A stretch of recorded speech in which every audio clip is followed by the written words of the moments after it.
ug ako lang gusto ipaklaro, no? Kay siguro nakita ninyo pila na kabulan, pila na kasimana, purma naman kayong mga balay dira sa Malauban. Limpyo naman, nanay tubig, nanay kuryente. Siguro nakapangutan na mo, nga no wala pag turnover sa inyo ha. Nainautan na sa inyo ano. Kabalo ko, pipila naman sa inyo ha, gatanaw-tanaw, gadul-dul sa balay, nagiyuban, ga-video-video, nakapangutan na sa kaugalingon. Kano sa kami makabalhin dire? Tinood na, dili. Tinood yun, di ba? Kaya ako ipasabot sa inyo ha. Kaninang good nga programa, gimugna ni Governor Henry Waminal, katong congressman pa siya, o ni Congressman Ando Waminal, katong mayor pa siya, o gipadayo nato karon sa asenso sa amin sa administration. Ang tuyo ni ini is dili lang para mahatagan mo kamo og maayo og bag-o og libre nga panimalay, no, dili lang para mahatagan ang inyong mga silingan aning insaktong panimalay. Pero ang tuyo pud gyud ani is makasigurado ta na inyong mga anak, inyong mga apo maka-enjoy pod ug makapuyo pod aning mga balay nga gipanghimo gyud para sa inyo ha. Na unsaon man nato pagsigurado nga inyong mga anak, inyong mga apo makapuyo pa ana inyong mga balay kung dili ni nato maampingan og tarong. No? Kay siyempre, tanan butang kung ato lang pasagdan, kung mapasagad lang nato gamit, dali ra gyud maguba. O kung maguba na, dili na ni nato mapagamit og lain, labaw na sa ato ang mga anak, ato ang mga apo. So, muna, design ni nato, gipahigayon ang ato ang turnover karong adlaw, gipangutana mo inyo ang homeowners association, no, gigyahan mo sa ato ang Resettlement Facilities Committee kung unsay angayan nga mga house rules, mga patakaran na kailangan sundon ninyo pagpuyo sa inyong libre nga panimalay para makasigurado ta nga inyong mga balay magdugay gyud nga maalagaan kini ug matagamtaman pa ni sa inyong mga anak ug mga apo, no? So muna giagi sa nato sa crafting, sa pagsulat sa mga households nga gasugod gyud sa inyo mismo, di ba? Kamo man mo'y gipagpulong, kamo mo'y gipabuot, kamo mo'y gipastorya unsay angayan buhaton, unsay mga bawal buhaton para dili dali maguba ang inyong mga panimalay. Nag-meeting mo ana, di ba? Paghuman ninyo meeting ang inyong mga representante, si Ma'am Rosemary Dicena, ing appeal pod sa meeting sa atong Resettlement Committee para mahisgutan pa gyud unsay kailangan idungag, unsay kailangan tangtangon, di ba? Constinky og Ma'am Rosemary, di ba? Kay gisigurado nato nga kung unsay households gawas nga acceptable o kaya ninyo mabuhat, no, mo gyud ni ang atong kailangan sundon para ma-preserve, maprotektahan ug magdugay pa ang inyong mga balay. Ug karon nga nahuman na ninyo og sulat ug na-approve na sa Resettlement Committee, ready na ta enter, magsulat, magpinirmahay sa kontrata ug mahatag na gyud sa inyo ang inyong mga deed of donation na kani nga papel muni inyong panghawakan, muni ang inyong mapasa sa inyong mga anak, inyong mga apo nga as long as inyo lang gituman ang mga nakasaad diri kanunay na magpabilin ang libreng panimalay sa inyong mga pamilya down the road pagid na, no? So, hinaot nga atong masabtan, atong sabton gyud ug atong ma-internalize unsa ning nakabutang sa ato ang kasabutan, sa ato ang deed of donation, no, to ensure na ang katuyuan aning programa nga again dili lang kamo pero ang inyong pamilya, mga anak, mga apo maka puyo na malinawon, malipayon ug malambuon sa usa ka maayong panimalay, mahitabo pod gyud. Kaya ba na nato? Kaya. Okay, no? Nya, ako pud mong gusto pasalamatan, no?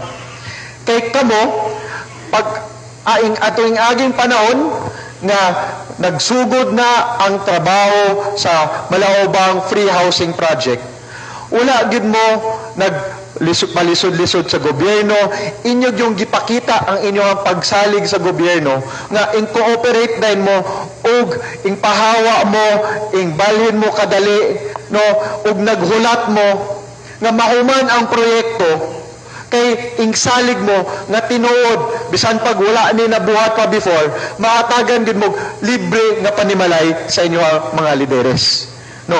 And gusto ta mo himuog anay gid mo pakpakan para ana,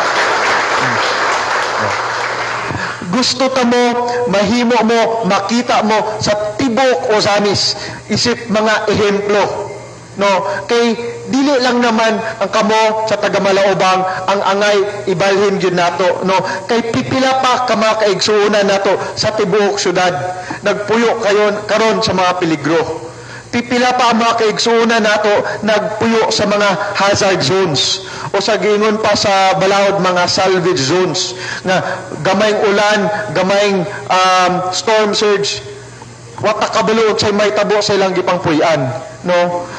Ato silang ipasabot nga pag-abot sa panahon nga kita na po'y moingon sa ilaha, kamo na pod mo'y sunod balayan, pwede ba mohawa na mo sa inyo ang gipiligro nga gipuy-an, total kami inyo ang mga lideres, no, tabangan man ginanamo nilang Vice Mayor Bibi, ang ato ang mga councilors, no, kang Kong Ando, kang Gov Henry o ang ato ang provincial board nga mabalayan tong angay pabalhinon, no, muulat lang ug musabot, kay kung moingon ni kailangan mo balhin para na sa inyong kaugalingang kaayuhan, ug naglantaw mi naning kamot ni nga makahimo gyud og insaktong panimalay sa inyo nga ihatag na mo libre, no.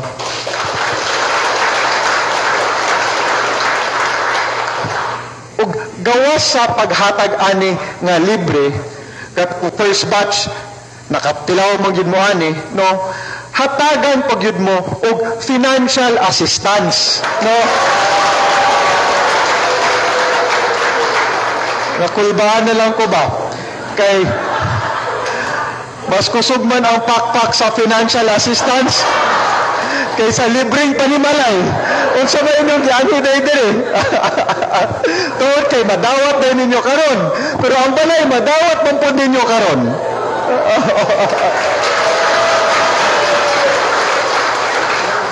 Muna atong gusto mapasabot sa uban no nga dili lagi mabalaka kay kanunay gatanaw inyo ang mga lideres unsay kailangan ninyo. Kasabot ni kung kailangan mo balhin na ay mga gastos ana, munang gaandam po gyud mi og financial assistance. Ma'am Rosemary, makahinumdum ka, pila to'y gihatag sa inyo katunang balhin mo adtong 2021. 20,000 pesos financial assistance. Ako makahinumdum mo dito kung unsay nahisgutan atong higayuna. Di ba si Kong Ando, mayor pa siya adto, i-announce niya muhatag ang inyong gobyerno og 20,000 financial assistance. Kusog kay magpakpak, hinumdum mo adto. Hinumdum mo no. Pag human nangutana pagit siya, gusto ba ninyo doagan? Unsa inyong tubag adto? Unsa itubag ni Kong Ando adto? Unya na daw, basta naana po tayo kugihan sa probinsya, nga naanay tulo ka lideres, nga kanunay maglihok, nag-amping kanino, para sagad-sagad, lubos-lubos ang mahatag nga serbisyo sa inyo. Ha? Unya, unsa inyong gibuhat? Gitinuod mong gina ninyo. Naghatag man gid mo, nagpili man gid mo usa ka leader sa province nini in the form of Gov Henry nga kugihan gyud kayo atong gitawag nga working governor, gihimo magyud ninyong tulo ka buok kugihan. So unsa may buhaton namo karon? Bot pasabot ani, mapugos mi og dungag.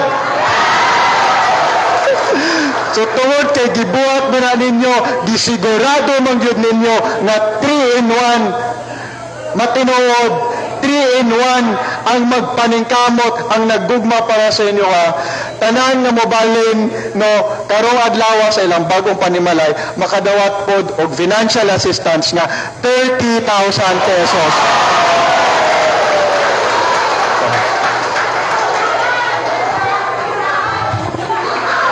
Kamo ba? Mo pagani pagkuha nato paduagan na dayon, no?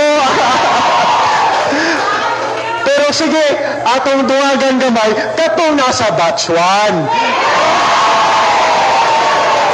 Katong nasa batch 1, 20,000 man ang nadawat, o niya, naningkamot man po ni sila nga ang atong mga lideres, ang inyong gobyerno, sincero gyud sa panarbaho, katong batch 1, makadawat po og additional assistance na 10,000 pesos.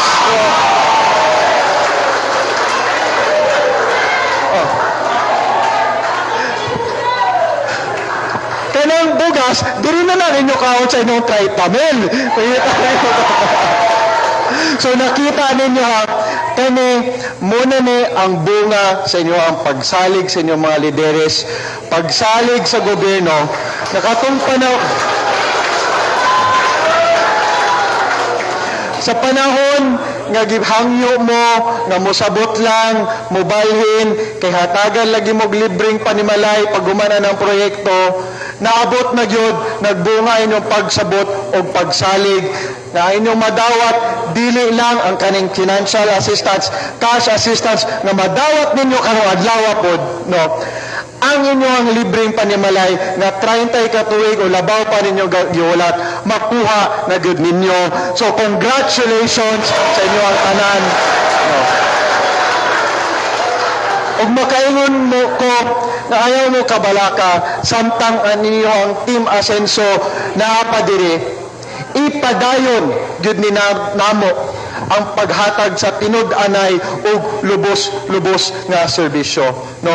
Labaw na nga kung ang Team Asenso diri lang sa probinsya, distrito ug syudad nga galihok, kung sa barangay straight Asenso na pod, makasayod gyud mo, walay undang padayon, pusot-pusot na gyud ni ato ang Asenso, no. Kabalo naman gyud siguro mo, naaman si Kapitan Ruben, naaman si Kagawad Chris, nagstorya naman na sila, nagsabot naman na sila, nga ang magpadayon sa Asenso sa Malaubang, si Kagawad Chris, atong pakpakan ang ato ang barangay council po dito. So usab ako lang i-summarize tanan, no, ang tingi in taon ning hinaguan namo nga mahatag sa inyo ha, para dili lang para sa inyong kaugalingon, para sa inyong mga anak, sa inyong mga apo, ug tungod kay kamumoy atong himuong modelo sa mga ato pong ipang-resettle pohon sa tibuok syudad. Ipakita sa inyo sa ila sa tibuok syudad nga muni ang resettlement facility sa Uzami City limpyo, maayo, pagkaalaga nga sigurado gyud dili lang sa gobyerno pero sa mga lumulupyo pod nga tanan residente nagpuyong malinawon, malambon o malipayon. Congratulations again and maayong hapon sa tanan.